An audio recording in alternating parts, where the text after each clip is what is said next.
I thought I was just helping fix a coffee machine, but when Sarah walked through that door and smiled at me, she fixed something in my soul I didn't even know was broken. Hey, my name's Jake. I'm 28 years old, and I fix cars for a living. Nothing fancy, just a regular mechanic at a small shop downtown, the kind of place where we still use paper invoices, and the coffee machine hasn't worked properly in 3 years. But it pays the bills, and honestly, that's enough for me right now. I mean, don't get me wrong, I've got dreams like everyone else, but for now I'm good with my routine. Wake up, grab coffee from the gas station, work on engines all day, come home, shower off the grease, watch Netflix, maybe grab a beer with my buddy Marcus on weekends. I live in this little apartment above Mrs. Chen's bakery. Nothing special, but it smells like fresh bread every morning. And the rent's cheap enough that I can actually save some money for the first time in my adult life. The neighborhood's okay too. Not the nicest part of town, but not the worst either. Just regular working people trying to get by most days, blur together in the best way possible. I wake up around 7, throw on my work clothes, grab that gas station coffee and drive the 10 minutes to Pete's Auto Shop. Pete's been running this place for like 30 years.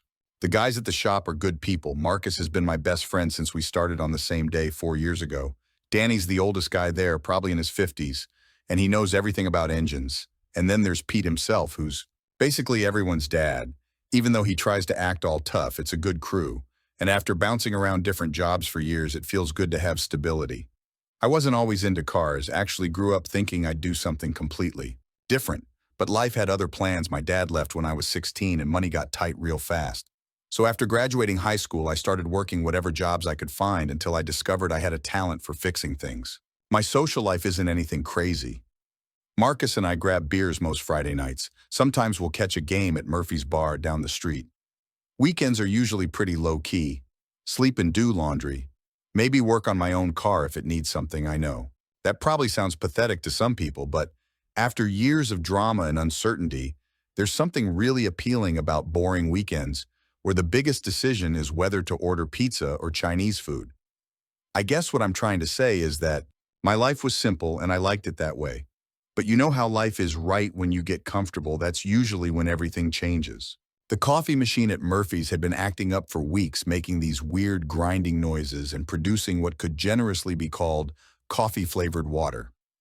Marcus and I had been joking about it for days, but that Tuesday the machine finally died completely. Murphy was freaking out because the morning rush was about to start, and half his customers were regulars who came in specifically for coffee. That's when I volunteered to take a look. It was a simple fix, literally just tightening a couple screws and reconnecting a wire. Took maybe 10 minutes total, but Murphy acted like I'd performed surgery. So there I was, feeling pretty good about myself, having just fixed Murphy's coffee crisis. When she walked in, it was maybe 8:30 in the morning, right in the middle of the breakfast rush.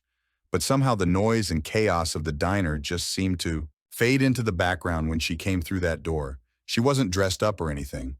Just jeans and a gray sweater with her hair pulled back in a messy bun. The kind of natural pretty that doesn't need makeup or fancy clothes to make an impression. She looked tired, though not like she'd just woken up, but like she'd been carrying something heavy for a while. She ordered a large coffee black and a blueberry muffin to go, and while Murphy was getting her order ready, she just stood there looking out the window at nothing in particular. Then, as she was heading for the door, she stopped right next to my table and said, "Thanks for fixing the coffee machine. I heard Murphy telling everyone you saved the day." Her voice was soft with just a hint of an accent I couldn't place. I looked up, and our eyes met for just a second, and I swear something passed between us. "Just tightening a few screws," I said, trying to play it off casual. "Nothing heroic about it." She smiled, then not a big smile, just a little upturn at the corner of her mouth. "Sometimes the simple fixes are the most important ones," she said. And then she was gone, leaving me sitting there wondering what the hell had just happened. Murphy came over a few minutes later. "That's Sarah," he said like he could read my mind. "She's been coming in here for about 6 months now, always orders the same thing, always sits by herself, nice girl, but keeps to herself." The next morning I found myself driving to Murphy's instead of the gas station for my coffee, telling myself it was because the coffee was better, which was true, but really I was hoping to see her again. She wasn't there Wednesday or Thursday, but Friday morning there she was. Same table by the window, same order, black coffee and a blueberry muffin. This time I was ready, though I walked over to her table. "Mind if I sit for a minute?" I asked, trying to sound casual. She looked up surprised but not annoyed. Sure, she said. I'm Jake, by the way, I said, extending my hand. Sarah, she replied, shaking it briefly. Her hand was small and warm. We talked for maybe 15 minutes. Nothing deep or personal, just small talk about work in the neighborhood. But it felt easy, natural. Like we'd been having coffee together for years when I finally had to leave for work. I almost didn't want to go. Maybe I'll see you around, I said, standing up. Maybe, she replied. But there was something in her voice that made me think she hoped so. 2. Monday morning I was back at Murphy's hoping she'd be there too. And she was this time when our eyes met across the diner. She smiled first, a real smile, not just polite acknowledgement. So after I got my coffee, I walked over again. Morning, I said. Mind if I join you again? I was hoping you would, she said, and something in my chest fluttered at those words. This time our conversation went a little deeper. She told me she'd moved here from Ohio about 8 months ago, needed a change of scenery. She said, though she didn't elaborate on why. Over the next few weeks, we fell into a pattern. I'd get to Murphy's around 8. Sarah would already be there with her coffee and muffin, and we'd talk until one of us had to leave for work. Sometimes our conversations were light and funny, sometimes. They got more serious, but they always felt real. She told me about growing up in a small town outside Cleveland, about her parents, about her younger brother, who was in medical school. I told her about the early days after my dad left, about fixing things with my hands. But there were things she didn't talk about, gaps in her story that I could sense but didn't push. She never mentioned a boyfriend or husband, past or present. Never talked about why she'd really left Ohio.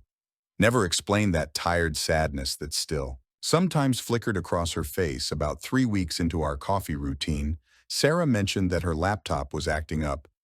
I'm not very good with computers, she said, so I offered to have Danny at the shop take a look at it for a friend of mine. Probably just the cost of parts, if anything. When I brought the laptop back to Sarah the next morning, fixed and free of charge, she was so grateful she almost cried. I can't believe he fixed it for free, she said, and thank you for arranging it, for caring enough to help. The way she said it made me think that maybe people hadn't cared about helping her very much in the past. It's what friends do, I said, and she smiled. But there was something sad in it too. Friends, she repeated like she was testing the word. It's been a while since I had a real friend. That weekend I asked if she wanted to come with me to the lake. It's pretty peaceful out there, good place to think or not think. She considered this for longer than I expected. I'd like that, she said finally. But maybe not this weekend. I've got some work to catch up on now that my computer's working again. I nodded, understanding, but also a little disappointed. I was looking forward to showing her my favorite spot at the lake, to sharing something that mattered to me with someone who was starting to matter to me. The following Saturday afternoon couldn't come fast enough, and when I picked her up, she was waiting outside her apartment complex, wearing jeans and a light blue sweater that made her eyes look even greener than usual. She had a small backpack with her and looked nervous but excited. Ready for the grand tour of my secret hideaway, I said as she got in the truck, trying to keep the mood light. As ready as I'll ever be, she replied, buckling her seatbelt. Fair warning though, I'm not much of an outdoors person anymore. I used to be when I was younger, but it's been a while. It's not exactly wilderness adventure, I assured her. More like sitting by pretty water and maybe seeing some wildlife if we're lucky. She relaxed a little at that.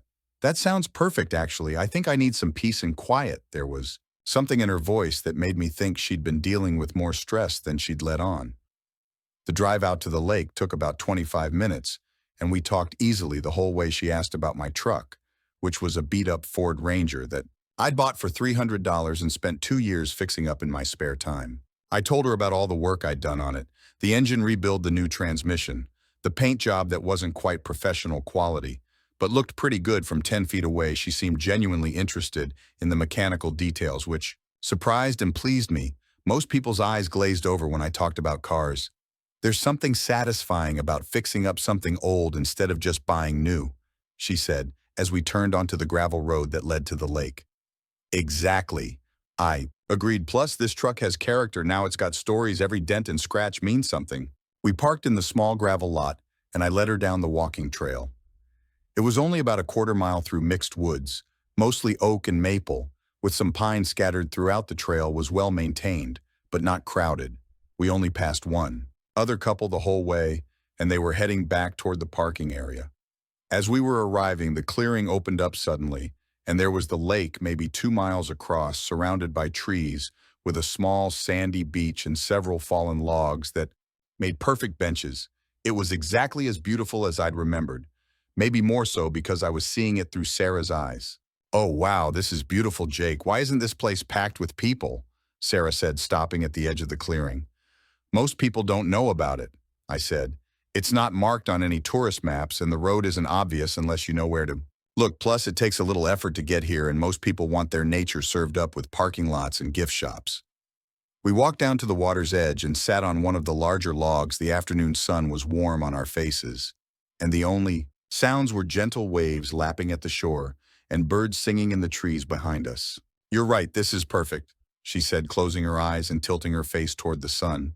"I can see why you come here when you need to think. It feels like the rest of the world just disappears." We sat in comfortable silence for a while, watching the water and listening to the peaceful sounds around us.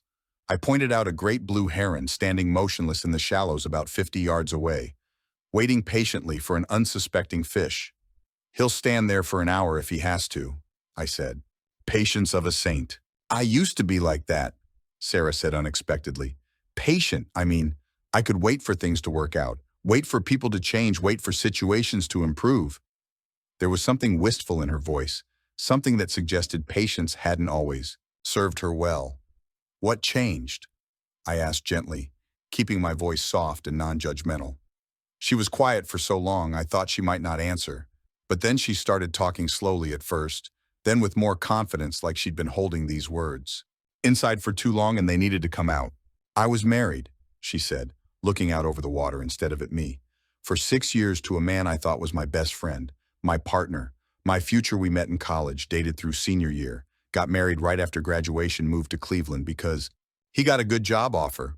Everything seemed perfect, like we were living the life we'd always planned, the life everyone said we should want." She paused and picked up a small stone, turning it over in her hands. "For the first few years, it was good, not perfect, but good. We both worked hard, saved money, bought a house, started talking about kids. And then, somewhere around year 4, things started to change." She continued, throwing the stone into the water and watching the ripples spread. "He became distant, critical, always finding fault with little things I did, the way I loaded the dishwasher, the shows I watched, the friends I spent time with. At first, I thought it was just stress from work, so I tried harder to be the perfect wife, to not give him reasons to be unhappy.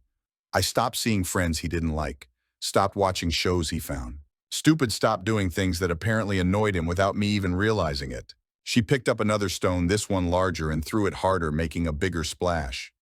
"But it wasn't about me at all. It was about her, his co-worker who he'd been seeing for almost 2 years by the time I found out. 2 years of lying to my face, of making me think I was going crazy, of making me believe that our problems were my fault.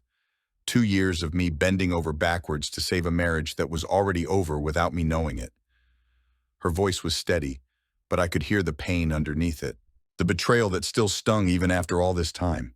"How did you find out?" I asked softly. "The oldest cliche in the book," she said with a bitter laugh. "Came home early from a business trip and found them in our bed in the house we'd bought together with money we'd saved together, using sheets we'd picked out together on our anniversary weekend." She threw another stone, this one so hard it barely made it to the water. The worst part wasn't even catching them. It was realizing how long I'd been living a lie, how many signs I'd ignored because I wanted to believe we could work things out. "What did you do?" I asked, even though I wasn't sure I wanted to hear the answer. "I packed a bag and left that night, didn't even confront them. Just took my clothes, my laptop, and my car, and drove to my parents' house 3 hours away, spent the next 6 months there while the lawyers handled the divorce." She turned to look at me for the first time since she'd started talking, and I could see tears threatening at the corners of her eyes. "My parents were great. They didn't ask questions, didn't say I told you so, even though they'd never really liked him. They just let me fall apart and put myself back together at my own pace. But staying there felt like going backwards, like I was reverting to being their little girl instead of figuring out how to be an adult on my own." She gestured around us at the peaceful lake setting. "So when the divorce was final and I got my half of everything, I decided to start over somewhere completely new, somewhere nobody knew me as half of a couple, or as the woman whose husband cheated on her somewhere. I could just be Sarah, Not divorced Sarah or betrayed Sarah, just me. She wiped her eyes. With the back of her hand, hence the move here and the freelance work and the general wariness about trusting people, especially men. I didn't know what to say to that. There weren't words that could fix that kind of betrayal or take away that kind of pain, the kind that makes you question everything you thought you knew about love and trust and partnership. So I just reached over and took her hand, squeezing it gently. "I'm sorry," I said, "that he was an idiot and that he hurt you like that and that he made you feel like you couldn't trust your own instincts." She squeezed my hand back. "Thank you for listening and for not trying to tell me that it was probably for the best or that I'm better off without him. People love to say things like that, but they don't help." "For what it's worth," I said carefully, "you are better off without him, but not because the marriage ending was some kind of blessing, because you deserved better than someone who would lie to you and make you question yourself. You deserved someone who would fight for your marriage instead of sneaking around behind your back." She smiled sadly. "That's what my therapist says too. I'm working on believing it most days I do. But some days," she shrugged. "Some days are harder than others. Some days I wonder if maybe I really was the problem, if maybe I'm just not cut out for relationships." We sat quietly for a while after that, watching the heron, who was still standing in the same spot, still waiting patiently for his moment. The sun had moved lower in the sky, and the light on the water had turned golden, making everything look softer, more peaceful, like a painting someone had done of the perfect afternoon. "Thank you," Sarah said eventually, "for bringing me here and for listening. I haven't told anyone the whole story since I moved here. It feels good to say it out loud to someone who doesn't look at me with pity or try to fix me." "You don't need anyone's pity," I said. "You went through something terrible and you handled it with grace. You picked yourself up, moved somewhere new, started over completely. That takes incredible strength. Not everyone could do that. Most people would have stayed stuck in the same place, replaying the same hurt over and over." She leaned against my shoulder just slightly. "You're good for my ego, Jake, you know that." "I'm just telling the truth," I replied. "Besides, you're good for mine too. You make me want to be better than I am to deserve the trust you're giving me." The heron finally struck lightning fast and came up with a fish wriggling in his beak. "Persistence pays off," I said, and Sarah nodded. "Good lesson for all of us," she said. Then after a pause, "Jake, can I ask you something now?" "Of course, anything." "Why? Haven't you ever been married or in a serious relationship? You're kind, funny, good-looking, employed, have all your teeth." She grinned at that last part. "Most women would be lucky to have you." The directness of the question surprised me, but I appreciated it after the honesty she'd just shown me. "Honestly," I said, "I think I was so focused on just surviving for so long that I never really learned how to be with someone.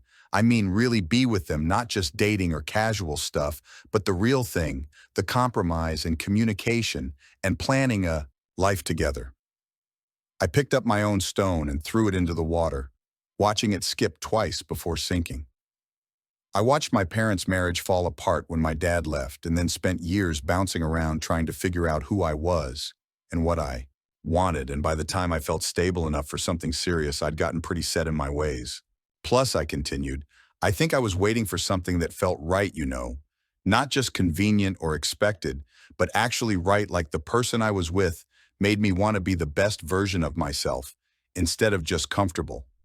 I looked at her. Meaningfully, I'm starting to understand what that might feel like. She blushed and looked down at her hands. "Jake," she said quietly, "I meant what I said earlier about not being ready for anything serious. I don't want to hurt you, and I don't want to get hurt again." "I know," I said, "and I respect that, but I also think maybe readiness isn't something you decide in advance. Maybe it's something you feel when you meet the right person, and maybe when you feel it, you trust it, even if the timing isn't perfect, even if you're scared." She was quiet for a long moment, watching the water lap against the shore. "What if I'm too damaged?" she said finally. "What if I'm too scared or too complicated? What if I hurt you the way I got hurt?" "Then we'll figure it out together," I said simply. "And if we can't, then at least we'll have tried, and at least we'll know we were brave enough to take the chance." I reached up and tucked a strand of hair behind her ear. "Or maybe I'm just falling for you, and I'm willing to take the risk because you're worth it."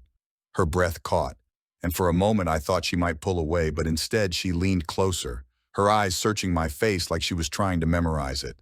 "I'm scared," she whispered.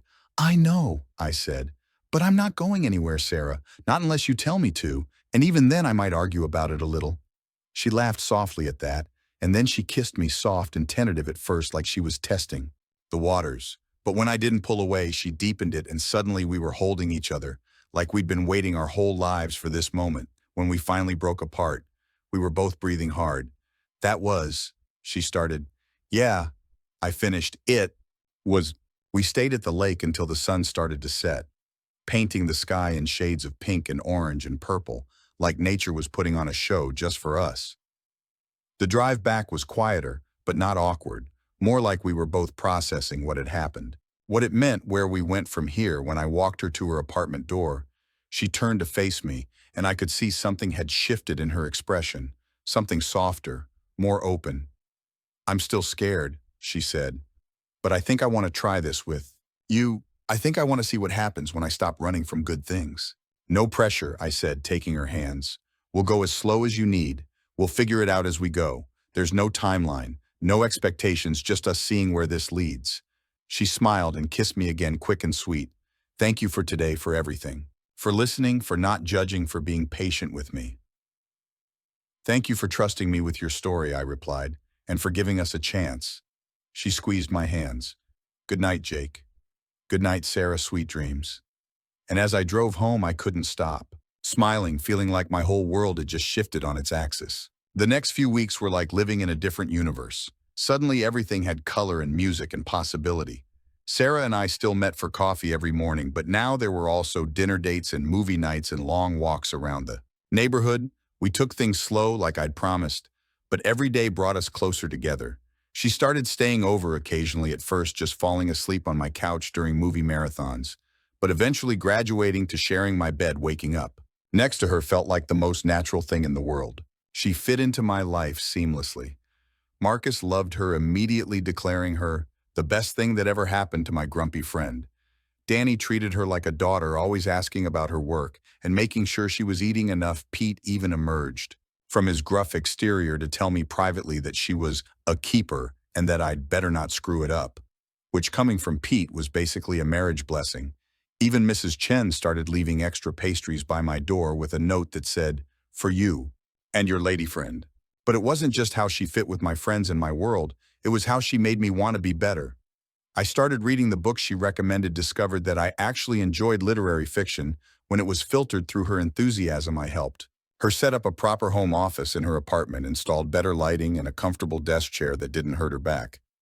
After long workdays, we started cooking together simple meals that became elaborate productions as we got more comfortable in the kitchen together, sharing space and tasks like we'd been doing it for years. There were still difficult days for Sarah, mornings when she'd wake up withdrawn, and quiet afternoons when she'd get a text from her lawyer about some final detail of the divorce and retreat into herself for hours, but she started letting me help. Instead of pushing me away, started talking about the hard stuff instead of pretending everything was fine. And slowly I watched her begin to trust, not just me, but the idea that good things could last, that not all men would betray her, that maybe she could have the life she'd always wanted, just with a different person than she'd originally planned. About 2 months after our first lake trip, Sarah suggested we go back. I want to see it again through happy eyes, she said. And so we did. This time we brought a picnic lunch and spent the whole afternoon there, talking and laughing and making plans for the future. Nothing concrete, just dreams about what we might do together someday. Maybe travel, maybe buy a house, maybe adopt a dog. Sarah had always wanted a dog, but her ex-husband had been allergic. Convenient excuse, she said, for everything he didn't want to do. Sitting by the water that second time, watching Sarah throw sticks for an imaginary dog and laugh at her own silliness, I realized I was completely gone, completely in love with this woman who'd walked into Murphy's 6 months ago, looking tired and guarded, and had somehow become the center of my universe. The reason I woke up excited in the morning, the last thing I thought about before falling asleep. I didn't tell her that day. It felt too soon, too much, but I thought it, and the knowledge settled into my chest like warmth. Fall turned into winter, and our relationship deepened and strengthened. We weathered our first real fight about something stupid. I can't even remember what now.